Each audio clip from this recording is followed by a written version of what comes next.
ক্রিকেটে পলিটিক্স না আসাটাই ভালো। আইপিএল থেকে ওনাকে কেন নাম সরাই দিল না, কখনোই আলাপ করে না, সে উড়াই দেয়। নেক্সট ইয়ার যদি এজেন্টের সাথে কথা বলে বা দেশে যারা আছে তাদের সাথে কথা বলে আমরা নাম দিব বা নাম দিব না। মজা করে, উনি খুব ফানি ক্যারেক্টার বলা যায়, খুবই বিনয়ী একজন মানুষ, খুব হেল্পফুলও মানুষ। বলবো আসলে আইপিএল থেকে ওনাকে কেন নাম সরাই দিল বা ইয়ে করলো, এটা আসলে আমরা কেউই জানি না। হয়তো পলিটিক্যাল ইস্যু হইতে পারে, বাট ক্রিকেটে পলিটিক্স না আসাটাই ভালো। আর আমরা তো চাই, আমরা তো পলিটিক্যাল দিক দিয়ে চিন্তা করি না। এজ এ প্লেয়ার হিসাবে আইপিএল খেলার ইচ্ছা থাকে, ওই হিসাবে আমরা নাম দিই।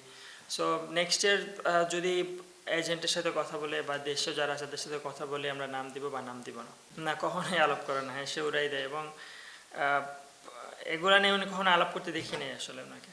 উনি অ্যাজ এ হিউম্যান বিইং হিসাবে খুবই বিনয়ী একজন মানুষ, আসলে খুবই বিনয়ী এবং খুব হেল্পফুলও মানুষ। আর উনি মজা করে, সবার সাথে মজা করে, টিমমেট যারা আছে তাদের সাথে ড্রেসিং রুমের ভিতরে মজা করে, মানে মজা করে, উনি খুব ফানি ক্যারেক্টার বলা যায়।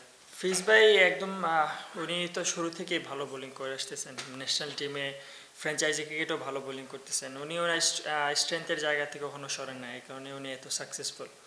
সো এটা আমরা খুবই এনজয় করি এবং ওনার থেকে শেখার আসলে অনেক কিছু আছে এবং উনি আমাদেরকে শেখায়, উনি অনেক টিপস দেয় বলারদেরকে, যেটা আমাদেরকে খুব হেল্প করে। আর বোর্ডের যে বিষয়টা, অবশ্যই বোর্ড তো এই কাজই করবে, প্লেয়ারদেরকে তারা আগলে রাখবে, এটাই বোর্ডের কাজ আসলে। সো এখানে বোর্ড অবশ্যই তাকে সাপোর্ট করবে এবং সাপোর্ট করেছে, যেটা খুবই অ্যাপ্রিসিয়েটেবল এবং এটাই বোর্ডের কাজ। আর বাদ বাকি যেটা প্ল্যানিংয়ে যদি বলি, যে শ্রীলঙ্কা এবং ইন্ডিয়া উইকেটের মধ্যে খুব একটা ডিফারেন্স না, শুধু প্রেমাদাসা পরে, বাদ বাকি শ্রীলঙ্কার যে ভেন্যু আছে ওইগুলো একদম ফ্ল্যাট ট্র্যাক। সো আমি মনে করছি না যে খুব একটা সমস্যা হবে প্ল্যানিংয়ে।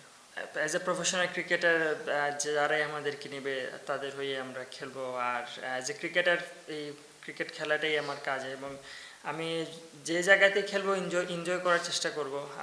টিম আসলে কোনো সমস্যা না।